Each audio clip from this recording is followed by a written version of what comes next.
Hello, everyone. Welcome to Challenging Your Status Quo, the go-to podcast for those seeking success that resonates on every level. Our guide on this journey to success is J.A. Dava, co-founder of Latreia Coaching and Consulting.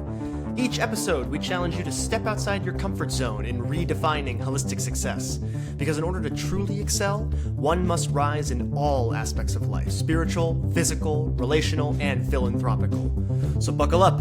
Let's explore how your vocation and well-being can harmonize perfectly. And give a warm welcome to the host of Challenging Your Status Quo, J.A. Dava.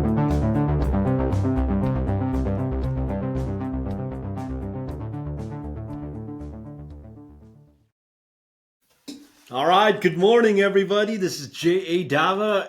Welcome to Challenging Your Status Quo. Guys, third season and kicking it off with something really exciting.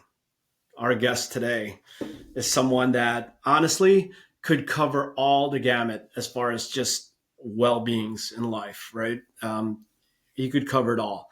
He's a dear friend. He's somebody that I believe in this industry has been an impactor, okay?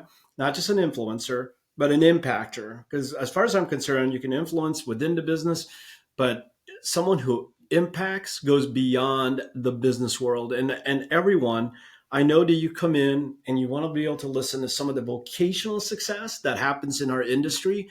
And that's all good. That's always something you're going to walk away with our guests.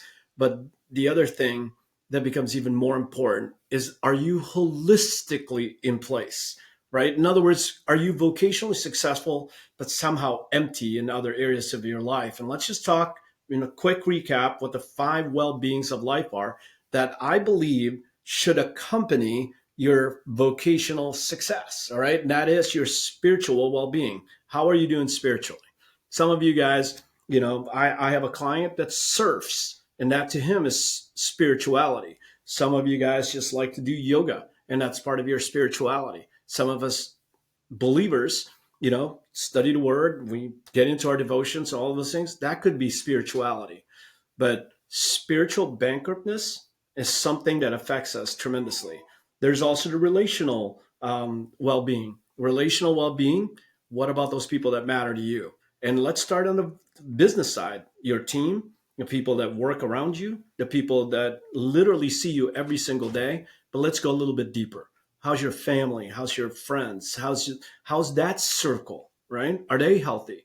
Because, you can become very successful and be lonely at the very top. Relational well-being, something important. Then there's the physical well-being. You know what?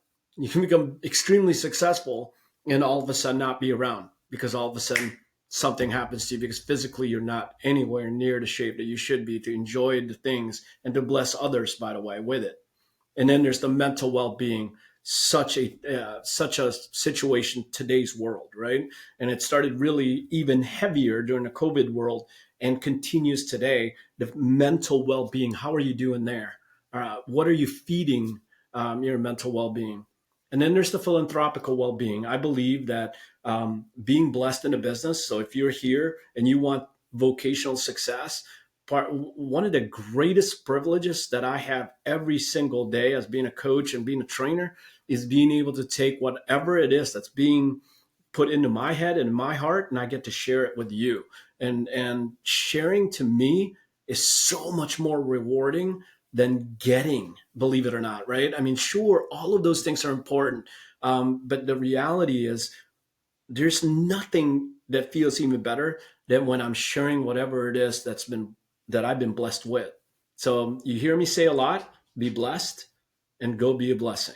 It's almost become a statement that I say just about it in everything. And that's where it all comes down to. So philanthropical well-being, all surrounding around vocation. How are you doing in all those things? And that's what the show is all about. And I want to thank you for joining. And again, I'm not going to hold back any longer because this is a person that, guys, I will tell you, there are friends and then there are brothers, right? And this guy is a brother of mine. I've known him for a long time. I've known him for at least 17 years in this business. But when it comes to the depth of our relationship, we can pick the phone back up again and know for a fact that we could get into the spiritual side of things, the relational side of things. with really not even too much labor to get to that point. This gentleman is somebody who some of you guys know, and this book is probably now old, especially in his world. It's called Loan Officer Revolution. There's the gentleman I'm talking about. His name is Rick Elmendorf. He's a great friend, and I'm going to bring him on right now. So, without further ado, Rick Elmendorf. Good morning. How are you, Hey, good buddy? morning, Jay. I'm doing good. Just living the You're doing dream. good. You're looking good. Thanks, man. So, I cleaned up just for yeah, you. yeah. And you know what? Something that people don't know is sometimes, that it feels like we're recording in whatever time zone that they're watching us in. But the reality is that we're recording this early, and I mean early today. So you got up at 7 a.m. for me today, Rick, and I can't honor you enough for that. I'm so grateful that you would do that because today's my so-called PTO because I've got family in from all over the country, and so. But I wanted to take this time to be with you and to share you to everybody. Rick, again, man, Thanks. I knew you when you first lived up in Washington D.C. area, right? So you lived up in the Washington D.C. area. Where are you at now, Rick? What's going on? I'm in Southwest Florida, so just north of Naples, Naples, Florida. So nice, sunshiny part of the world. I love it. Nice. You got to keep up with my tan. I know. Well, I mean, look at me. I live in Florida, Sunshine State, and I'm still white as a ghost. But I still travel. I'm trapped myself in this room quite way too many hours of the day. But I get out for an occasional pickleball and whatnot. So get Yeah. get some sun. Well, and again, I think it's just because you work a lot. So, Rick, I want to take a second and just I want you to introduce yourself to our audience and let them know who you are. I already introduced you. You're the author of The Loan Officer Revolution, written in about 2016. In fact, we're going to cover a little bit about that, the cyclicalness of our business, so to speak, here in a second. But Rick, tell us a little bit about you now. So South Florida, but tell me about who you are. Sure. Well, I'm in the loan business, and I've been in the loan business since 1994, August actually. And I love this business. Well, I've gone through spurts of loving it and hating it because it has changed a lot. It's changed me a lot. But I find myself right now in Southwest Florida, and interestingly enough, when my business started, I was in kind of one location, kind of live and local, and understanding, meeting people, and as my business evolved, and I became this. Well, I made a decision specifically to become known in the VA space because that was my passion. It is my passion of helping active military, just with a lot of needs there, and veterans, because I just saw a lot of the disservice that was going on. So I really focused on that, became pretty well known. And then as my clients started to relocate all over the country, I got licensed in many states all over the country. And then COVID hit, well, actually, well before COVID, funny enough, my clientele did not want to come in and like sit down and have a powwow with me for 45, 50 minutes. It just wasn't, they're all day at the Pentagon. Like, what do you want to do? Come and talk to a loan officer and bring the screaming kids and sit in the corner? No. So I just really started early. I was doing Zoom before Zoom was really a COVID thing, right? And then as they kind of spread out, I spread out, and then nobody came to see Rick. So I'm like, why is Rick sitting in this office and nobody comes? I don't know. Then COVID happened. And I just moved to Florida with my family, and I've been here ever since. I still do loans. I still do VA loans. I've getting out of my shell and meeting more people now, trying to make an impact in their lives because, as I'm sure we'll talk about, the market has shifted big time in both of our industries, real estate and mortgage, financial plan, everything's shifted. Yeah. So I'm retooling myself, I guess, to say is a good word, to help the feeders of my business, which are real estate agents. So, and if I can't do a good job helping them do more business, then I don't do any business, because nobody makes any money until a realtor sells a house. That's it. Yeah. Period. End of story. So if I can't focus Rick, my efforts on that end, then I'm kind of done myself.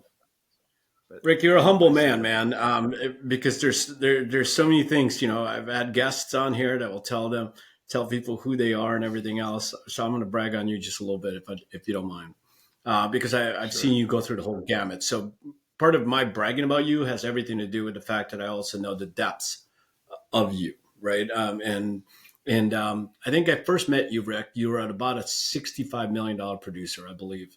It was close to something like that way back when.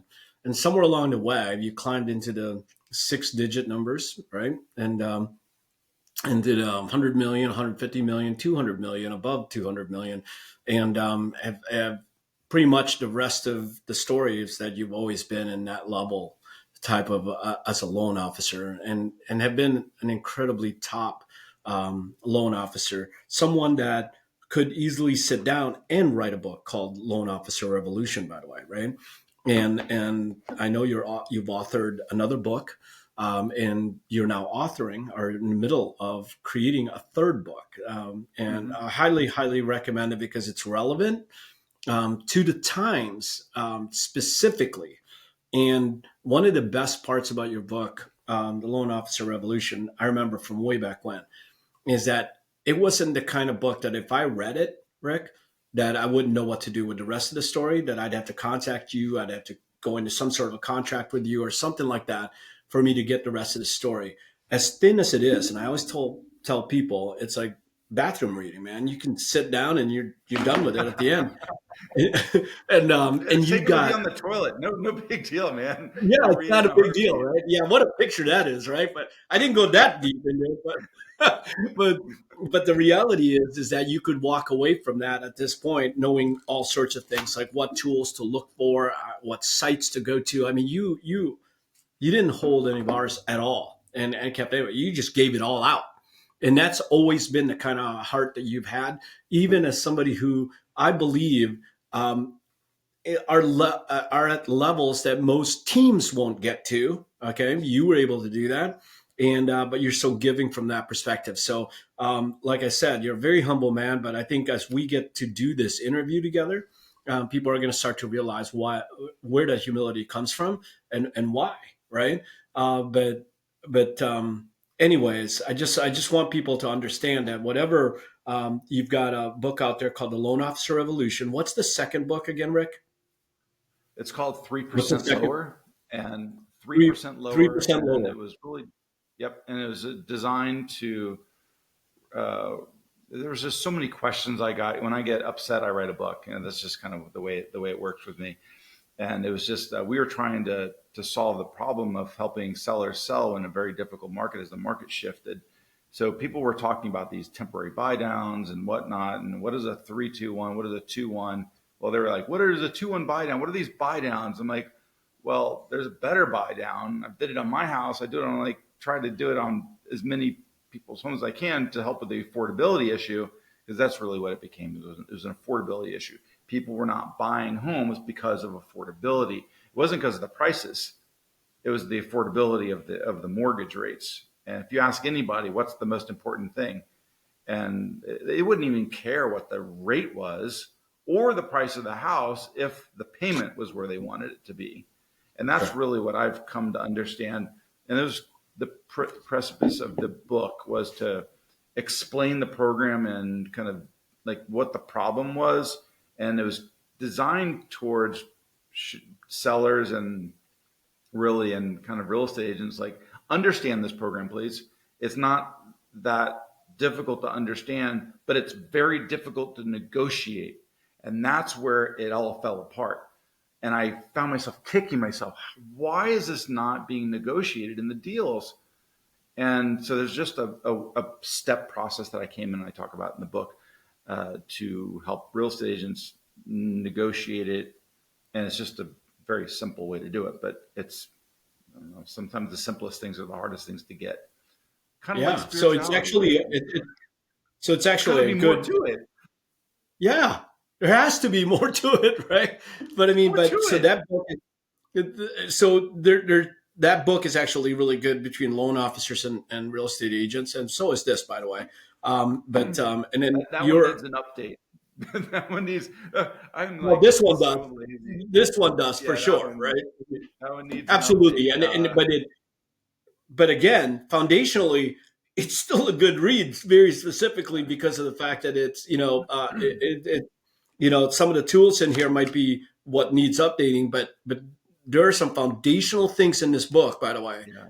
that people are trying to find out there, and when we bring it up, they go, "Oh yeah, I should be doing that, right?" Yeah, it's called a basic phone call, right? I mean, Pick up the things like phone. that still need to be done, by the way. So which is kind of crazy. And so You know, before we jump out of that, you're authoring a third book.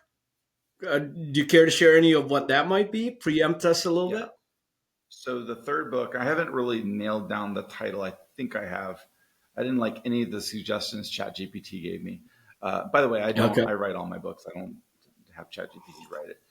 But it's like something around the ultimate guide to selling your house, and then the subtitle will be like how to sell your house in 30 days or less in any market. And what I found is there's four main things that sell a house. And I'm not a realtor, but I've done more purchase transactions and been a part of more transactions than most of the realtors out there. I mean, I do hundreds a year. Um, so I found out these are true. And my wife is a real estate agent as well. So, and I've come to understand real estate agent strengths and weaknesses, but there's four main truths. One, a home sells because of these reasons. One, location. Can't really pick up a house and move it anywhere. You can disguise the location, but location is location. But location sells a house. If you think about it, where do I want to buy? Location, okay? Location, location, location. Second thing that people buy is condition of the property. This is why builders sell their houses, because the place looks like a model, and condition sells a property. Bad condition in the most beautiful neighborhood and everything else is perfect will blow up your listing. So condition is like the number two thing. And probably like if you can't do anything about number one, then you got condition. And then third is exposure.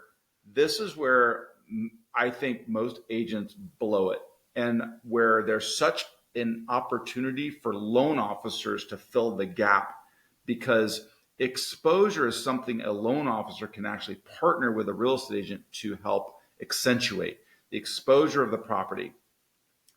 I'll give you a simple tip of the book. There's what's called a reverse prospecting list that's built into all the MLSs. And when you have a listing that goes live, you can click a reverse prospecting list. And the question I have is, what do you do with it?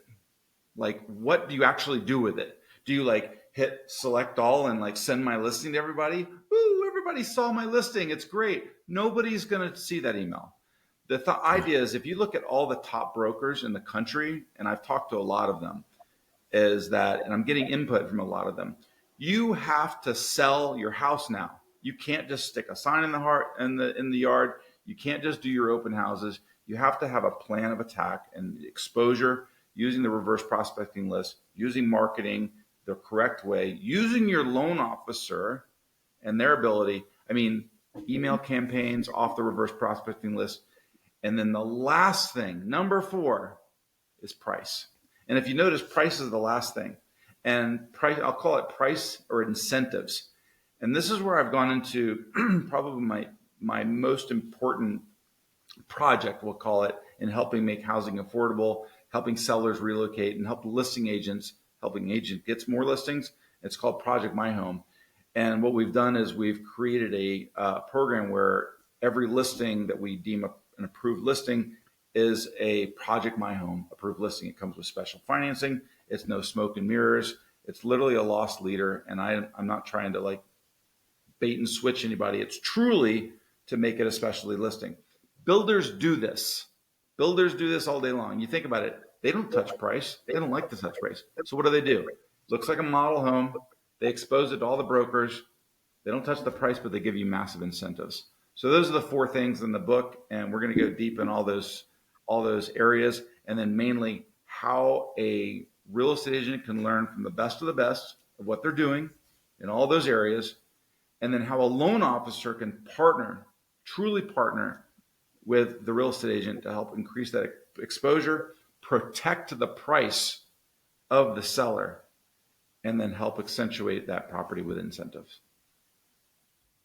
I love that, Rick, man. I need to get that book already. Seems kind of silly, but I'm privileged to be a coach, and I would love to learn more about that and go teach it, and come alongside your name there, and go share it with people, because I'm excited about that. When do you plan on launching that? Do you have any idea? I'm gonna ask you right here on the show, sir. There you go. Well, you're my first interview, I guess. Yeah.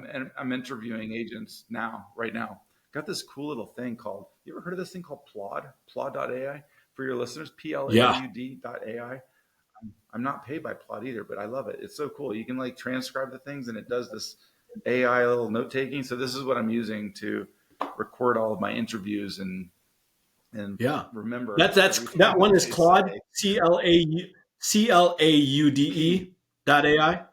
P as in Papa, LAUD.ai. Okay. And you can get them in Plod.ai. Yeah, Right. or like Yep. a little note, and it attaches to your phone. Look at this. Oh, look at that. Yes. Yeah. And I think you also can wear it as a necklace, Tools. right? Because it Definitely has. tools that exist. Yeah. Yeah. I'm actually gonna, because mine is this little thing. right. Right. Well, I'm so again more hints, right? I mean, there's so much already that you put into the table already, Rick. But that is such a given, because right now a lot of people have note takers, like I have note takers and things like that, but it's on the computer. So when you find yourself out and about, right, and you just want to record the conversation, not for anything but for your own note taking, truly what it is, so you can be present, looking at people when you're talking to them. Yes. It's a wonderful tool. So I'm going to look into that, by the way. Plod.ai, not Claude. And there is Claude, right? Which is ChatGPT in a different sense. But Rick, here's a question for you. Let's get right into it, because you've already given us a ton of nuggets already, which is what I knew it would happen, right? Totally unrehearsed. It's all just happening organically. I love it. But Rick, you've been in the business long enough. You have been from that double digits, or to the, I shouldn't say the 5 digits, all the way up to the 6 digit type of income earner, and production level wise, from millions to that type of thing. And yet, one of the biggest questions as a coach I'm asked is that, Jay, when is this going to get better? When is it going to get better? It's cyclical. So, based on your history, it is going to come right back around, right? Because everything is always cyclical.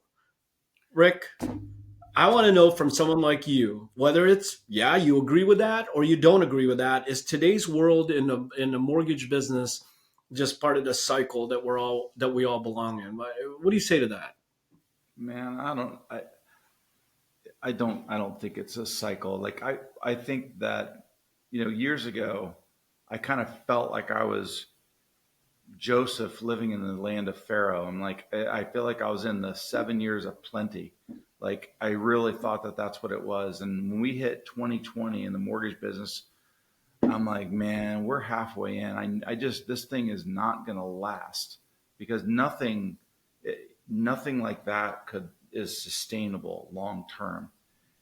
And then when the bottom fell out, mortgage business got really hard. So I don't know that I would say that, I've been through some interest rate cycles, but I don't believe it's a cycle. A cycle is like it goes up and down like this, but this business is just changes and evolves. I mean, look at this now, the technology with AI, margin compression all over the place. I mean, realtors used to like 3%, 6% listings was just like normal, like nobody questioned you. And now it's like discount brokerage. Will you do this one for 1% if you buy my next house? Can you do 2%, 2.5% because it's a big house? I mean, there's just the market has evolved and changed. So, I mean, I guess I've been thankful to have gone through some really high points in my career and also some very difficult points. I've made almost $3 million a year. I've had the $354 million a year before in mortgages. I've done almost 1,000 loans in a year. I mean, it's just stupid business. And then you like sit in my chair right now and I'm like, well, what happened after that? Some personal things happen, and you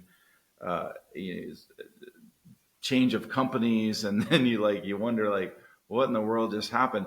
I've literally rebooted my entire business twice since since you and I have known each other, and neither were pretty. And in both cases, I had to literally start from scratch. And I started with just me and my desire to help people. And that is what rebuilt my business both times. And and my desire to help people came with my foundation of my love for people. And my love for people only came from my personal relationship with the Lord Jesus Christ, because there's nothing good that comes apart from the Lord. Nothing. And people can say, well, I'm just a good person. Yeah. Well, Bible would disagree with you that inherently we are not all good at all. But I get it. In business, we want to do the right thing. And I can just tell you from my chair, I've had to rebuild this crazy business twice over, but there's your foundation, doing it with the idea of helping people. Now, if you look back in the COVID era, and I'm thinking, okay, well, what was the problem that existed there? And now fast forward to where we are now, what's the problem that exists now? And you've got attrition from both the loan officer side and the agents. I feel like having a good partner, this is really interesting, because I do need to do an update of that book, because I feel like I'm back in 2016, where the partnership of the real estate agent, it became like, oh, let me just get my loan officer to pay for everything, to now it's like, let me find somebody that can actually help me and partner with me and help me add business. So it's not like you're a guy that pays for my Zillow. It's a guy that you actually help convert people. You actually help me with my business. You're forward thinking, you're creative, you know how to get people to the table. And what I want to caution loan officers, and this goes back to things that I guess I knew inherently, which a company that I don't believe is in place now, but Home Buyers Marketing, that literally they had this thing called the problem funnel. And it's inherent in my business that agents spend money, time, and effort on developing people to talk to. But the problem is they don't bring everybody in their car. They just take the ones they think are the ones they're going to put in their car. This is foundational to every loan officer's success and every realtor's success, by the way. And then when they get those two people in the car, they sell one a house, and then the loan officer, these poor loan officers sitting at the bottom of the sales funnel waiting for a deal. That is so wrong, and it's always been foundationally wrong. Why the loan officer, instead of just paying money to generate contacts, why the loan officer isn't part of the conversion process. I have more time than you as a real estate agent. Let's not get dirty about this. You show homes for 4 or 6 hours. I'm on the phone for 20 to 45 minutes with a client. I have more time than you. I should be converting for you. It's harder to cheat on two than one. And it's better that I say something nice about you than you say something nice about you. So this is foundational to the shift in the business. When you think of like, okay, what changed? Okay, AI, attrition in realtors, the market's down, 12 months supply here in Southwest Florida, Vegas, all over the place. I'm licensed all over the country. What's changed with the relationship that a seller needs? This is why I'm writing the book. There's just that lack of belly to belly, and there's a lack of partnership of people doing the things to help convert the client to do the right thing for the client. We need better salespeople. We need better care people. I just came up with that. Care people. Forget salespeople. We need better care people. And we need better servant people. Because if you can't serve somebody and you can't give back to them without expecting anything to return, they're going to see right through it. They're going to see the dollar signs, and you're done. So yes, this business is not a cycle. It's different. How do you separate yourself from all the other agents? And there's less of them. How do you separate yourself from all the other loan officers? Well, you better do something different, and that's care more about them. Solve a need. Solve the needs of the real estate agent. Solve the conversion need. Solve the business development need. The getting them to say yes. Improve the client experience, and then teach them how to fish for their past clients. These are just foundational things, but you just can't sit by anymore. Yeah. I'm just jabbering away, but that's No, you're not. so You're actually, foundational.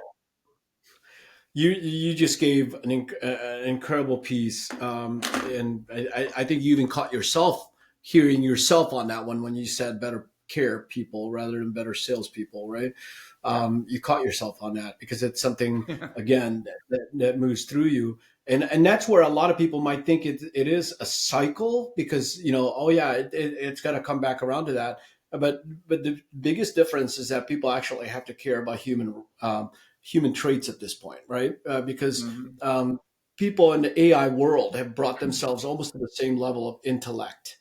The intellect part is there. I can tell you how to fix something on a motorcycle. I love motorcycles, Rick. So I can tell you how to fix motorcycles I right could now not. by googling it or getting into AI. What's that? I said I could not. I could not help you fix motorcycles. Right, but I bet you could if you went into ChatGPT and you said, "Hey, here's a problem Jay is having, and here's this," and you probably could tell me a thing or two. The intellect level is going up, but I think what Yeah, you're it's talking true. about, It's like, which is really where it's not what the same cycle because it's for some people it's an awakening, and that is the care side of you. That's the human side of you. It's the one that says you just said it. And I loved how you said it. You got to solve the needs. And guess what? You're not going to be able to solve it by putting it into ChatGPT and saying, here's what I need. And all of a sudden, yeah, it will start to talk, but it doesn't have empathy. It doesn't have those kind of things. And so solving the needs means you got to sit down and actually listen to somebody to figure out that you got to solve the needs of the realtor, your clients, of your colleagues, of your relationships, all of those kind of people. So it's real golden nuggets, man. Those are it's huge. funny. Like I've listened to podcasts like this, and I've listened to people, and I hear these like global feel good, like, yeah, I know I should do that, but like practically, like, what do I do? I am a very practical guy. Okay, you just told me I need to like, okay, I need to care more. I need to do this. Like, what does that really look like? What does it look Yeah. like? Well, you should meet people face to face. You should ask them about their business. I will tell you, and this is no shame on real estate agents or loan officers, most people don't really understand like how to grow their business. They don't understand it. So they're stuck in one of the four problems. Like it's either business development, sales, getting people to say yes. Their customer experience may be bad, and they have no client follow up. I was talking to a gentleman yesterday, and I'm like, "How many emails do you send a week?" He's like, "I don't really do that." Like, well, how many past clients do you have? About 1,500. You've been in the business for like 5 years. I'm like, how many times do you email them? I said, okay, here's what you do. You have three lists, all right? You got your prospects, okay, people that haven't applied, done anything with you. You've got the people that are actively working with you right now. This is good for realtors too. People that you haven't, and you have to draw the line, what moves them to the next stage. There's only three lists. Active prospects. You got people that are like they've applied, they've taken the next step, they've probably met with you as a real estate agent, and you're working them. They're like your leads, hot leads, right? Like for me, it's like after they apply, but they haven't gone under contract yet. And then the last one is like your client experience. Like you're under contract, you're in process. And then the last one is your management of those people. So the lists are your prospect list, your active list, the people that are in, you have your customer list, and then you have your blast list. So you do 4 emails a week, one to everybody, one to your prospects, one to your active clients, and one to your agents. That's what I do. 4 emails a week, your business will just explode. I mean, that's just practical stuff. Nobody's emailing enough. They're not. They're no They're one's not emailing enough. communicating enough. Honestly, Rick, Or no one's communicating communicating enough. or calling. Right. I Right. had, And may I say one more thing? I'm so sorry. I'm like, this is like the Rick Elmendorf. Hi, no, welcome to the please. Rick Elmendorf podcast. My guest, J.A. Dava. Uh, Right on. That's exactly what it should be. there you go. But it's like somebody said that a text is not relational, and an email is not relational. An email and a text is to set up the relational. Tell me when the last time you actually did a deal over text. Right. Seriously. Or a deal over email. Come on. You got to pick up the phone. It's a setup to the relationship of Yes. being on the phone. Yes. Yep. It's a writing campaign. It's a callback campaign, all because you want to meet them at the meeting campaign, right? I mean, Yeah. it And if you suck on all the phone, go learn how to not suck on the phone. right. Period. That's exactly correct. And for some people, if that is what you think cycles are, then right on. Maybe you should relearn the process of humanity, right? I mean, it Learn really to is what sell. it comes down to. Yeah. We have to learn to sell. Realtors, and that's probably the biggest gap. And I see it in my wife. God bless my wife. She's probably has the best like eye of going into a house and like making it model ready and selling it. But put her in a room and get her to try to close somebody. I asked her the other day, and she's going to probably kill me for this, but I said, okay, tell me what separates you as a real estate agent. And she's like, well, and it wasn't anything that she was good at. Now it was decent what she said, but I'm like, no, no, no, no, no, no, no, no, no. That's not what you're good at. You tell them about the four things that sell a house, and it's like, I am like this. This is my genius zone. And I do these two things well. Nobody else does it as good as me, and that's why I'm going to sell your house in 30 days or less. If you look at my history, people need to learn how to sell. People need to learn how to sell. Yeah. More Yeah, than man. ever. Go read a book. I can't wait to meet her, by the way. Maybe on a follow-up podcast, I can have both Yeah. of you on. If you guys can She's speak way prettier kind than of I on am. I probably have her on camera. Do like an AI Rick and have like I thank Melina. God for that, I guess, Rick, right? So you marry up, man. That's all there is to it. So thank God for that. But Rick, I wanna ask you something on the business side of it, which also really does one of the things I've always admired about you is that one of the things that you said to me was this whole idea of being a one trick pony. And I will tell you that I've used that so many times when I tell people about it. So being a one trick pony for somebody as successful as you've been, and down in the dumps, all the way to rebuilding, all the way to the point of success and getting the kind of income that's just kind of crazy income. But you've always said, be a one trick pony, and I want you to explain a little bit about what that is. But here's the thing: that one trick pony, what is that to you? And what I see in LinkedIn now, which by the way, I want people to look you up at LinkedIn. And I want them to follow you because you have golden nuggets there. But first, explain to me the one trick pony and why you chose the avenue that you went down, and what that all means to you. Can you Yeah. explain that a little bit? So one trick pony is actually it's a video game term where you develop a play style. And I played this game. I used to play it a lot more, but it's a game called League of Legends. And I was a one trick pony. I had a certain champion that I played and a certain role. That was it. I was literally, if I could get that champion and champion select, if somebody didn't ban it, it was all over. Like I was a one trick pony. And so you translate that into the business side. It's like, what are you known for? Like, you have to be known as more of a loan officer that does loans or a realtor that sells real estate. You need to be known as the realtor that makes every house a model house and sells in 30 days or less. You need to you have to be known for that.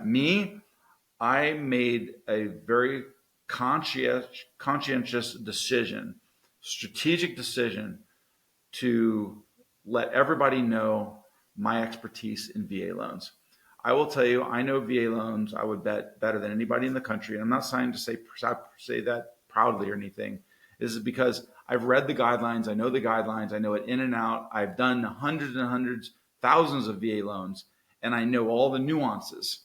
So I can confidently say that there's probably not a VA scenario that you could run by me that I don't know. And it's probably not a VA problem loan that I don't know that I couldn't fix. So I have become known as the guy that does VA. And that's the one trick pony that I am. So when I lead in trying to develop new relationships for a long time, it was surrounding, how do I help your business? And by the way, I know you probably have I'm sure you have relationships, but a couple of things I'm going to do for you. One, I'm going to help you build more military business, and I'm going to help you do an extra 6 to 8 deals a year based on the programs and the experience and how we work together and how we partner.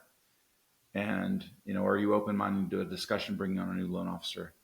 And then we take it from there. That's literally my script. But being known as a one-trick pony, I've put a lot of effort and time into my YouTube channel. So youtube.com/Rick Elmendorf. If anybody wants to look me up, you'll see there's just a lot of VA stuff there. And it's on purpose. I think if you Google or if you go on YouTube and search VA loan assumption, my video is number one.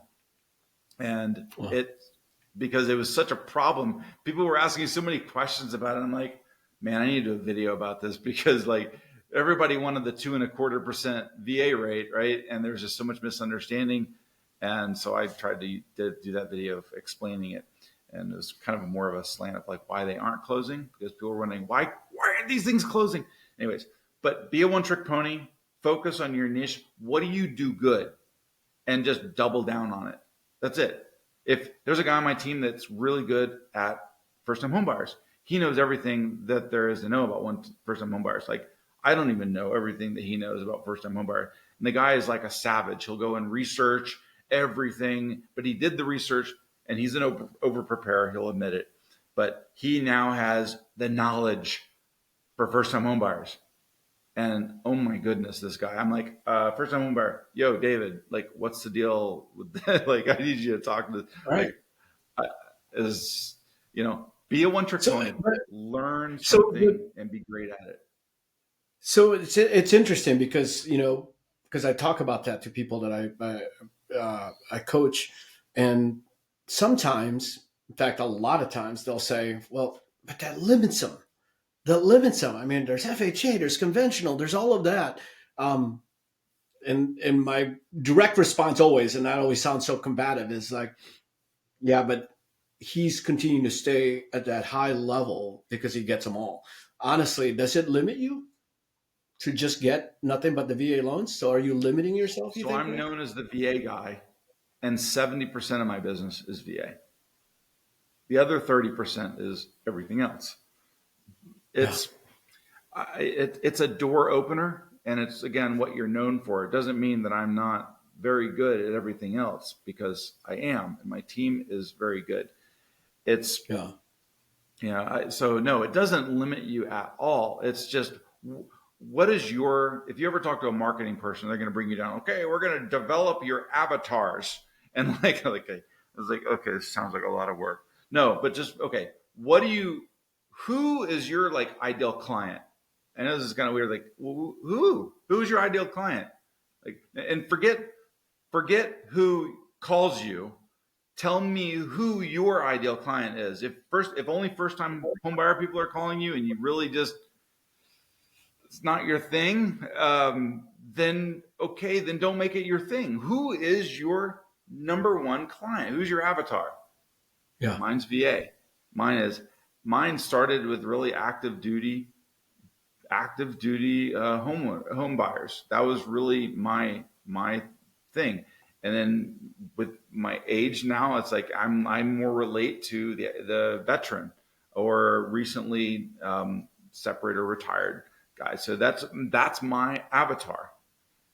So pick an avatar. It's not going to limit you.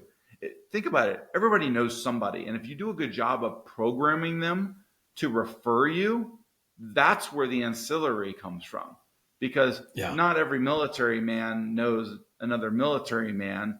May have like a son or daughter that didn't go into the military, and they're doing a conventional loan. And that's just how it works. It works. Yeah, absolutely. They'll remember you, because I remember mean, think about it. I mean, Rick, I keep remembering you being a one trick pony VA guy, right? And then, but it goes way beyond that for you, though. So from a vocational standpoint, that is a great strategy. But when I watch you online, by the way, whether it's YouTube or LinkedIn, when I watch you there, it's more than just you doing loans for veterans. You actually kind of absorb that whole thing, helping VAs, helping veterans in so many more ways than just loans. So putting yourself into that whole thing, does the veteran? What else do you do with the veterans? Is it all just about loans for you, or has it become a movement for you? Is it any kind of philanthropic work for you? Tell me about that a little bit. Yeah, it there's there has always existed a problem within the military community that they get a very short time. So if you're active duty, you get a very short time. It's called PCS. It's like your PCS, well, house hunting week. You don't get a whole lot of time to go find a house, and a lot of times the military spouse is kind of doing a lot of the heavy lifting there, and PCSing is not fun. Not to mention, the military really only pays to move your stuff. They don't give you, if you're trying to sell your house, any sort of benefit. So part of my kind of giving back is, how do I help a military seller relocate? And part of this writing the book is going into like how that selling your house piece. It's, I want to catch them early enough that they can talk to me about who to actually list their house. Again, I would just strongly encourage your listeners that before you list your house with somebody, an agent, that you look them up. And there's a very easy way to look them up. First name, last name, Zillow. You will see how many sales that they've done in the last 12 months. And that's a kind of a good gauge to see if they sell real estate or if they're just tampering, and just in real estate. And I don't want to say agents that do not a whole lot of business are bad agents, because trust me, I've actually spoken to part-time agents that don't do a lot, but they are like so knowledgeable. But it's really good to interview well. I like to catch them up front because I like to give a few names of people, or like if I know somebody in that area, I'm like, you need to just talk to this person. Really important. You'd be set well. But my whole thing was, how do I reduce the cost of selling for the veteran, for the active duty member, and then how do I also speed up the process of doing it? It's kind of, I've been doing this book for many years, and now this book is going to be the culmination of like all the experience in helping this program, Project My Home. So I've just literally said, well, I'm going to provide this listing and I'm going to do some legwork because I want to help this guy relocate, because I don't get paid until he relocates and buys a house. So let me do something for his house, make it a specialty listing, work with the real estate agent to help increase the exposure, put some fancy bells and whistles on it like a builder does, and let's see if we can't get that home sold quickly, and then use that to follow up.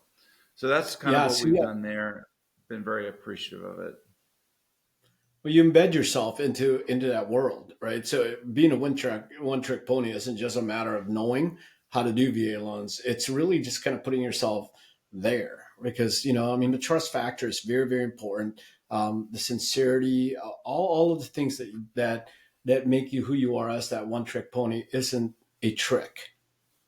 That's the point. It's literally embedding yourself into that community, becoming an expert in that, being caring in that community. And there's so much need, by the way, on that. And so, the veterans world is so critical. I'm going to be privileged, Rick, to run the 50th anniversary of the Marine Corps Marathon in your old hometown. We're raising money to get a service dog and award it to a veteran in need, right? And so awesome. I'm so looking forward to that, and it happens in October. But embedding yourself into that world, whatever it is that you've decided, is far more than just knowing how to do the loan, but just literally understanding, like you said earlier, solving the need, right? And it stems off of care. And Rick, I got to tell you, man, do you know that we've been talking for 50 minutes already? No, no way. Yeah, man. I mean, and Hilarious. there's so much more that you and I can cover and will cover. I want to say So one thing if I can. It please, just came up to mind. People may wonder, and from a real estate or a loan officer, what is my one trick? You may not know it. Maybe you're new in the business and you don't know what it is. My suggestion is just to meet with a lot of people and then do more of what makes you feel good. Like what really like, wow, that felt awesome. Do more of that. That's how you yeah, find your one trick. yeah, yeah. That's so true. And you actually you covered in all the ways that you leading up to what we're just talking about. Again, solving the needs. You just talked about that. Especially in the veterans world and all of that. It's the whole idea of caring. Again, right? Again, that's I guess if you want to call that a cycle, that's a cycle. Yeah, figure it out from that perspective, and things will be good. And Rick, I'm gonna ask you something, and put you on the spot again. We need a session two, only because Okay. we, I mean, honestly, we got to cover a little bit about a lot about business and being a one trick pony, but at the same time, I heard you talk about a couple of very very important things. Number one, rebuilding yourself, because I think there's an awful lot of loan officers today that are some were some of the best at one point that are out there rebuilding themselves. I have witnessed you twice go from way up here to literally starting over. I still remember, Rick, walking into I was in Washington D.C. for this occasion, and I remember walking into your office, and you pretty much were broken down at that point. I remember being in an empty office space. Do you remember this? And Mhm. you had all of these desk space. You had it was a beautiful office, and I remember sitting there, and I remember watching you, and you telling me, "I got to rebuild all of this all of a sudden." And I mean, you had to go from scratch to make that happen. And you elevated yourself to the point where all of a sudden you were beyond what you were currently doing. Rebuilding yourself twice is something that I want to be able to cover with you. And then the one thing, and you barely alluded to it already this morning, is the true significance is why you are as successful as you are. And that, the foundation of who you are and what I know about Rick is that, the two furthest points in most people's lives is this point to this point right here. This line between the mind and the heart is two of the longest lines for most people. And at the base of that is spirituality. So I'm going to ask you only because I'm now 52 minutes into this thing. I'd love for you to make some time for me in the next couple of weeks, and let's have session number two, because I this would is an I would every be other. happy. I'd be happy Would you to do do that. that for me? And I'll get transparent with everybody, and maybe people will relate to it because I went through a complete destruction of my business the first time, and the second time I went through a divorce.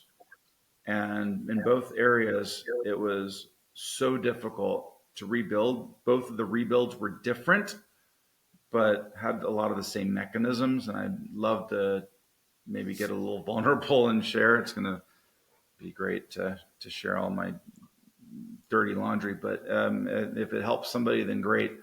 And at Yeah. in the core of that, you said it. I heard a pastor say one time, there's typically about 12 inches between heaven and hell, and that is the distance from the head to the heart.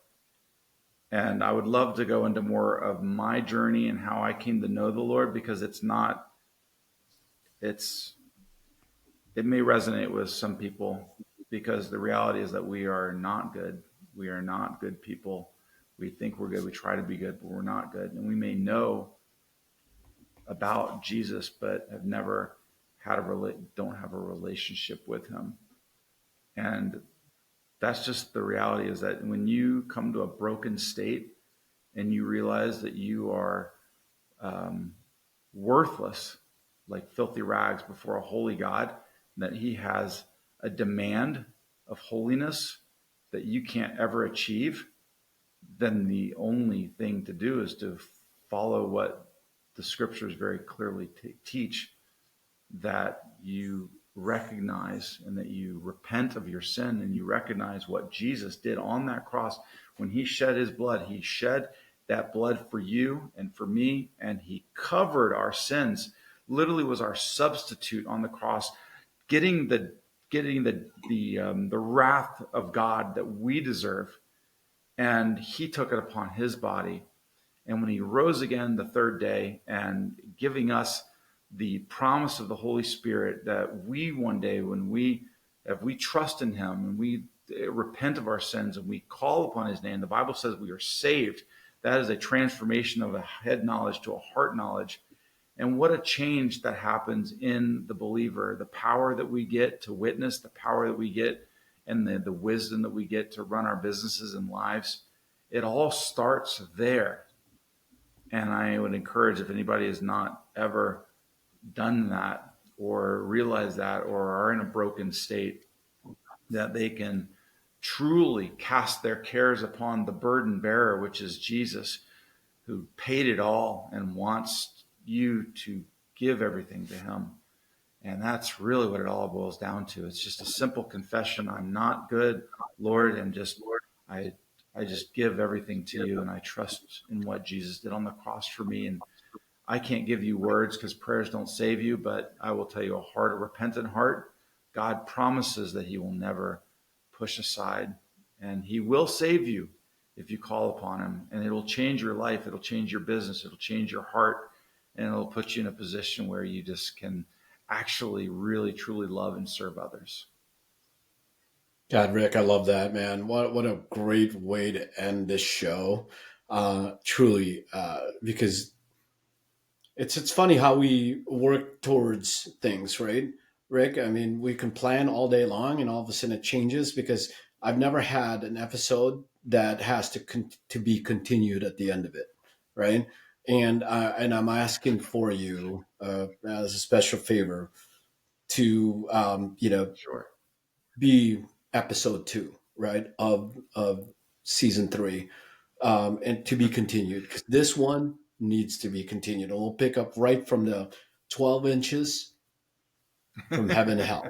I love that, by the way, because I say it all the time. I've never heard it quite that way before, but that's exactly what it is, right? And so, and I'd love to pick up from there. You have Plod, so before we come back on, we'll pick up exactly. You can re-listen to it again there, and then, well, you'll see it on the Oh, I episode. wasn't Actually, taping. I figured you had your own plot going. well, you know what? I do actually, and it's called The Channel, and so it's about to There you be go. on the air this coming Monday. So, and then maybe 2 Fridays from now, Rick, we'll do the exact same thing, if you don't mind, and do Sounds episode great. 2. And I'd love to have that as episode number 2 to pick up, because I think there's a lot of people listening who learn an awful lot on the business side of it, and there's a depth behind that business of everything that you were teaching. There's a depth behind it that I think people need to still understand, from a philanthropical standpoint, from a spiritual standpoint, from a relational standpoint. You barely touched on it, but people have gone through what you're going through. Seriously, you were able to rebuild it. I mean, I've got on my notes on here, loan officer rebuilding himself, period. And I think people still need to hear that. So at this point, Rick, any parting words? Because I'm taking you off the hot seat at this point. I'm going to say goodbye to the audience. But any parting words from you, at least from this episode, leading into the next episode? What say you? Yeah, it's going to get better, and it's simple, foundational changes in your business and in your life will make huge impact to your family, to your mental well-being, to your relationship with the Lord. I mean, just wouldn't give up hope, and this business can be fun if you have the right focus, I guess is the best way to say it. So. Rick, thanks so much, man. Thanks for your time. Thanks for your time this morning. I know I've been trying to get you on the show, and so I'm privileged to have you on this show. I'm privileged to be your friend, number one, on top of all of that, and a brother in Christ as well. And so thank you for sharing your wisdom, your knowledge, and really your heart. And so I'm going to go ahead and say goodbye to you. From the audience, I'm going to say it. Thank you. Thank you for sharing your heart. So with that said, have a good day, Rick. All right. Take care, man. See ya. All right, guys. So, wow, loaded, right? So we went a little over the 45-minute mark, but we often do only because I truly believe when you're speaking from the heart, planning is almost impossible. I truly believe that. And I hope what you got out of today is not only for some philanthropical mindsets, but also even the beginning of a spiritual mindset. But more than anything else, too, is that you picked up some things from Rick that will help you build your business. But here's the one thing I will tell you and how I want to end the show. And he said it, and you saw him get caught in his own words. Better salespeople, it's a good thing, always looking for good salespeople. But it's even better when you're looking for better care people, right? And so better care people means that really you're approaching your business from the perspective of, I need to give people solutions. You need to solve their pain points. You need to solve something in their lives. And that's how you start to really show care. And that's how you really kind of grow your business. Can you imagine growing your business and becoming successful while you're caring for people and solving their solutions and solving their pain points? That's really what I got out of Rick a lot today. There's so much there. And we're going to pick it up on episode 2. I've never done that. I've never had it to be continued. And we will, opening season number 3. So, guys, thank you so much for being here. And I look forward to our next episode. Take care, everyone. Bye-bye.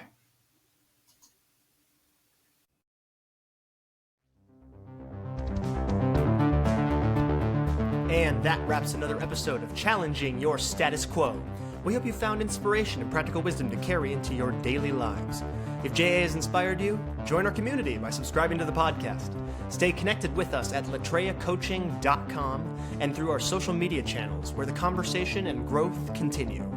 On behalf of JA and his whole team, we thank you for listening and invite you to keep challenging the status quo in your own life.